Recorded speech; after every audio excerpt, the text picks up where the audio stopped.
नमस्कार विद्यार्थी मित्रांनो, श्रावण मास या कवितेत तुमचं स्वागत आहे। बालभारती पाठ्यपुस्तकातील धडा क्रमांक 4 श्रावण मास या कवितेचा हा सेशन क्रमांक दुसरा आहे। या कवितेचे कवी आहेत बालकवी अर्थात त्र्यंबक बापूजी ठोंबरे। पाठातील या आधील सेशन मध्ये आपण श्रावण मास कवितेतील काही ओळींचा अभ्यास केला होता। आता त्या पुढील ओळींचा अभ्यास या सेशन मध्ये करणार आहोत। चला तर मग आपण कविता पाहूया। श्रावण मासी हर्ष मानसी हिरवळ दाटे चोहीकडे, क्षणात येते सरसर शिरवे क्षणात फिरून ऊन पडे। बघा, श्रावण महिन्यातील वातावरण अगदी पावसाळ्याचंच वातावरण असतं, पण जसं अगोदर आषाढ किंवा जून मध्ये जसा कंटिन्यू पाऊस पडत असतो तसा पाऊस श्रावण महिन्यात पडत नाही। कधी क्षणात ऊन तर कधी पावसाची सरी येते आणि त्यामुळे एक दीड महिन्या अगोदर पाऊस येऊन गेल्यामुळे पूर्ण पृथ्वीवरती जमिनीवरती सगळीकडे हिरवे गवत उगवलेले असते आणि त्यामुळे ती पृथ्वी कशी वाटते, जसे की हिरवळ दाटलेलं असल्यामुळे ते हिरवळ पाहून मनाला फार प्रसन्नता वाटते। आपण ज्या वातावरणामध्ये राहत असतो ना, त्या वातावरणाचा आपल्या मनावरती परिणाम होत असतो। आता बघा बरं, उन्हाळ्यामध्ये रखरखत ऊन असतं आणि त्यामुळे सगळीकडे झाडं सुद्धा उन्हाच्या वातावरणामुळे काय होत जातात, सुकतात आणि ते वातावरण एकदम भकास वाटतं। पण श्रावण महिन्यामध्ये पावसाळा असल्या कारणाने सगळीकडे हिरवी गवत पसरलेले असतं आणि त्याचा परिणाम मनुष्याच्याच नाही तर या विश्वातल्या साऱ्या सजीव सृष्टीवरती होत असतो। याचंच एक उत्तम उदाहरण या कवितेमध्ये कवीने दिलेले आहे। श्रावण महिन्यामध्ये सगळीकडे हिरवळ दाटल्यामुळे मनुष्याचं मन प्रसन्न असतं। वरती बघता इंद्रधनुचा गोप द्वेरी विलासे, मंगल तोरण काय बांधिले नभो मंडपी कुणी भासे।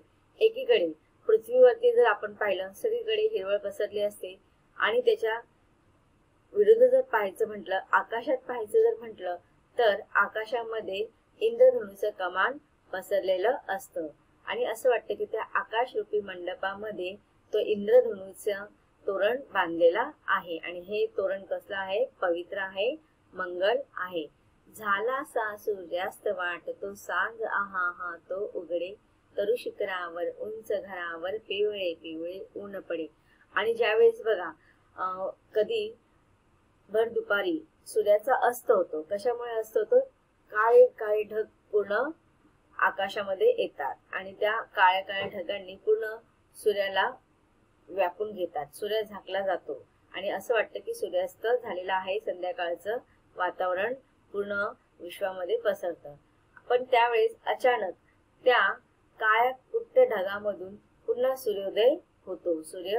आणि जेव्हा सूर्याचं आगमन होतं त्यावेळेस सूर्याचे किरण झाडाच्या शिखरांवरती आणि उंच घरांवरती पडतात आणि ते ऊन पिवळं पिवळं असल्या कारणाने वातावरण अजूनच आल्हाददायक होऊन जातं।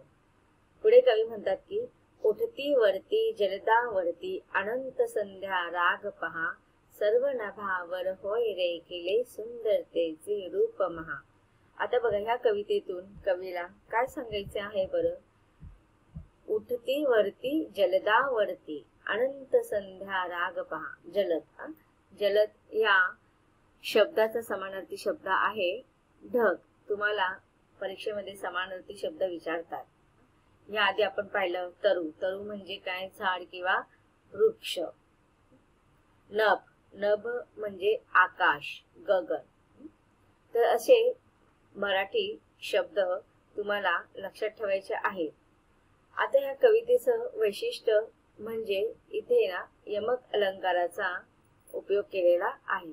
यमक अलंकार म्हणजे काय हे मी तुम्हाला अलंकाराचं एक वेगळा सेशन घेतलेला आहे, त्याच्यामध्ये तुम्हाला त्या अलंकारांविषयी सविस्तर माहिती दिलेली आहे। या अलंकाराचं वैशिष्ट्य म्हणजे प्रत्येक शब्दाच्या पाठीमागे सारखे समान शब्द असतात। उदाहरण बघायचं तर बघा, चोहीकडे, ऊन पडे, विणलासे, भासे, तर कडे शेवटी बघा डे, पडे मध्ये पण डे, विणलासे मध्ये से, भासे से, उघडे डे, पडे डे. म्हणजे याला आपण यमक जुळणारे शब्द सुद्धा म्हणतो. इंग्लिश मध्ये याला आपण रायमिंग वर्ड्स म्हणतो. तर यामुळे काय झालेलं आहे, कवितेचे जे काव्य सौंदर्य आहे त्याला अजूनच सुंदरता प्रदान झालेली आहे. उठती वरती जलदांवरती अनंत संध्या राग पहा. जलद, जलदचा समानार्थी शब्द आहे ढग. मग बघा, जेव्हा आकाशामध्ये असे सगळे ढग पसरले असतात आणि हे ढग कसे असतात, रंग बघा, त्यांचे रंग पण बदलत असतात. एकदमच काळे कुट्टे नसतात, कधी कधी एकदम पांढरे शुभ्र सुद्धा ढग असतात. मग ह्या ढगांचा जो रंग बदलत असतो त्या रंगांमध्ये पाहून असं वाटतं, कवी कल्पना करतात की उठती वरती जलदांवरती अनंत संध्या राग पहा. तर अशा या ढगांवरती वेगवेगळे रंग पसरलेले आहेत आणि त्या रंगांना पाहून, त्या ढगांच्या रंगांना, बदलत्या रंगांना पाहून असं वाटत आहे की अनंत मध्ये ते संध्या राग गात आहेत. आता बघा, गायनाचे वेगवेगळे प्रकार असतात, त्याच्यामध्ये संध्या राग हा एक संगीताचा प्रकार आहे. मग कवी ते कल्पना करत आहेत की जेव्हा ढगांवरती ढगांचा कलर, रंगबिरंग रंगांनी जेव्हा ढग आच्छादले जातात, तर कवी अशी कल्पना करतायत की जसा काही संध्या राग हा आलाप गीत गात आहेत. सर्व नभावर होय रेखिले सुंदरतेचे रूप महा. नभ, नभ म्हणजे आकाश. नभचा विरुद्धार्थी शब्द काय येणार, धरती. आकाश, जमीन, नभ धरती. नभ, धरती, जमीन, पृथ्वी, वसुंधरा. तर आता बघा, इथे ना कवीने विरोधाभास प्रकाराने वर्णन केले. एकीकडे जेव्हा ते भूमीचं, पृथ्वीचं वर्णन करतात तेव्हा सगळीकडे कशी झालेली आहे, ती हिरवळ पसरलेली आहे. तर दुसरीकडे जेव्हा ते आकाशात पाहतात, नभामध्ये पाहतात, तर ढगांनी आच्छादलेले आणि त्याच्यात ते कधी सूर्यास्त होतोय, तर कधी सूर्याचा उदय होतोय, कधी इंद्रधनुचं कमान होते. पावसाचं पण कसं असतं, ढग जेव्हा पसरतात हवेने, कधी ते ढग तिथेच थांबले जातात किंवा मग ते दुसरीकडे पसरतात. म्हणजे ज्या ठिकाणी ढग असतात तिथे पावसाची सर सुरू होते, पाऊस रिमझिम यायला सुरुवात करते. पण मध्येच काय होतं, ऊन पडल्यामुळे ते पावसाच्या थेंबांवरती काय होतं, सूर्याचा प्रकाश पडतो आणि मस्तपैकी आकाशामध्ये, नभामध्ये इंद्रधनुचा कमान पसरली जाते. एकीकडे ढगांच्या रंगबिरंगी रंगांमुळे कवी कल्पना करतायत की संध्या राग गायला जात आहे. मग अशा रीतीने नभावरती कवी कल्पना करतायत की सर्व नभावर होय रेखिले सुंदरतेचे रूप महा. आणि हे सुंदरता ही एवढी सौंदर्य भरलेला आहे की त्याची कल्पना आपण सर्वसामान्य लोक नाही करू शकत. तर त्यावेळेस कवी सांगतात की जेव्हा मी नभाकडे पाहतो, आकाशाकडे पाहतो, तर असं वाटतं की हे जे वातावरण मला दिसत आहे ते कोणीतरी चित्रकाराने एखादं सुंदर निसर्गरम्य चित्र काढल्यासारखंच प्रतीत होत आहे. म्हणजे कवी कल्पना करत आहेत, जी कवितेने शब्द मांडलेले आहे, जी शब्द रचना केलेली आहे त्याच्यावरती विश्वास बसत नाही. म्हणजे जे वातावरण आहे याच्यावरती कवी सांगतात की माझ्या डोळ्यावरती विश्वास बसत नाही. मला असं वाटतं आहे की नभावरती जे सुंदरता, हे जे काही निसर्गाचे सौंदर्याचं वर्णन दिसत आहे मला, तर ते असं वाटतंय की जसं काही एखाद्या चित्रकाराने जणू काही ते चित्रच काढलेले आहे आणि चित्रकाराने वेगवेगळ्या रंगांनी या वातावरण बदलून टाकलेलं आहे. सर्व नभावर होय रेखिले सुंदरतेचे रूप महा. महा, महा म्हणजे पृथ्वी. तर महान रंग महा चित्रकाराने हे जसं की कल्पनेने चित्रच रेखाटलेले आहे. रेखिले, रेखाटणे, सुंदरतेचे म्हणजेच निसर्गाच्या सौंदर्याचे. सर्व नभावर होय रेखिले सुंदरतेचे रूप महा. मग बघा, नभावर, आकाशावर एकीकडे सूर्याचा उदय होतो, एकीकडे ढग आच्छादलेले आहेत, एकीकडे इंद्रधनुचे कमान दिसत आहे, एकीकडे ढगांवरती जे रंग पसरलेले आहेत असं वाटतं की ते संध्या राग गात आहेत. तर अशा रीती सगळे आकाशामध्ये हे काही एक कल्पनेचं चित्र जणू तयार होतंय. तर इथे कवी म्हणत आहेत की जे चित्रकाराने जणू काही त्या सौंदर्याचं चित्रच रेखाटलेलं आहे.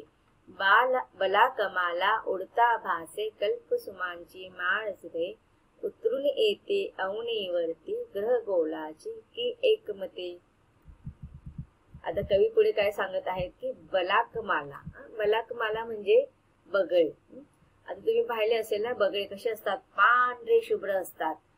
अशा काळ्या कुट्ट ढगांवरती असे पांढरे शुभ्र जेव्हा ते बगळे उडताना दिसतात तेव्हा कवी अशी कल्पना करतात की जसं काही जणू भास होत आहे की कल्पसुमांची माळच पूर्ण ढगामध्ये आकाशामध्ये पसरलेली आहे.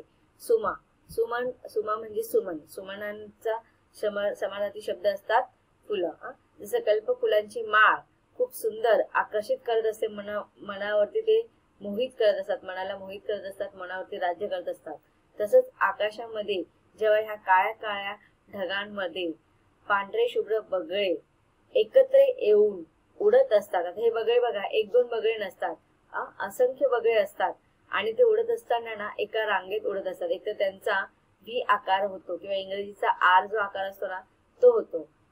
तर अशा रीतीने एका ओळीमध्ये अशा छान पैकी ते उडत असतात आणि त्यावेळेस कवी कल्पना करतात की असं भास होते की जशी काय आकाशामध्ये ते बगळ्यांची रांग नाही तर कल्पफुलांची माळ जणू काही पसरलेली आहे. उतरून येती अवनीवरती ग्रह गोलाची की एकमते. अवनी म्हणजे काय, पृथ्वी किंवा धरती.